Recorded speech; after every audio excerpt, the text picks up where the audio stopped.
2025 തുടക്കത്തില് പകുതി വില തട്ടിപ്പ് എന്ന പേരിൽ ഒരു വലിയ തട്ടിപ്പ് കേരളം കണ്ട് കേൾക്കാൻ നല്ല രസമൊക്കെ ഉണ്ട്.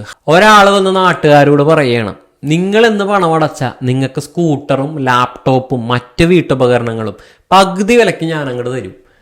ഇത് കേട്ട പാതി കേൾക്കാത്ത പാതി ആളുകൾ അങ്ങോട്ട് ഒഴുകി ഇങ്ങോട്ട് ഒഴുകി. 40,000-ലധികം ആളുകൾ ഇതിൽ ചതിക്കപ്പെട്ടെന്നാണ് കണക്കുകൾ പുറത്തു വരുന്നത്. 26-കാരനായ അനന്തു കൃഷ്ണനാണ് ഈ പദ്ധതി ആസൂത്രണം ചെയ്തത്. ബാക്കി ചെലവ് CSR ഫണ്ടുകൾ വഹിക്കുമെന്നാണ് അവകാശപ്പെട്ടത്. കേട്ടിട്ട് പോലുമില്ലാത്ത കുറെ പേരൊക്കെ പറഞ്ഞ സാധാരണക്കാരായ ആളുകൾ വിശ്വസിച്ചു പോകും അല്ലെ. മുൻകൂട്ടി പണം നൽകാൻ ആളുകളോട് ആവശ്യപ്പെട്ടു. വാഗ്ദാനം ചെയ്ത സാധനങ്ങൾ ആർക്കും കിട്ടുന്നില്ലെന്ന് പിന്നീട് മനസ്സിലായി. ഏകദേശം 1000 കോടി രൂപ തട്ടിപ്പ് നടത്തിയതായിട്ട് കണക്കാക്കപ്പെടുന്നുണ്ട്. വിപണി വിലയുടെ പകുതി വിലയ്ക്ക് ഒരു സാധനം ഒരാൾ തരാമെന്ന് പറഞ്ഞ ഉടനെ അതും വിശ്വസിച്ചു പോകാൻ നമ്മൾ മലയാളികളെ കഴിഞ്ഞ മറ്റാളുകളുള്ളൂ.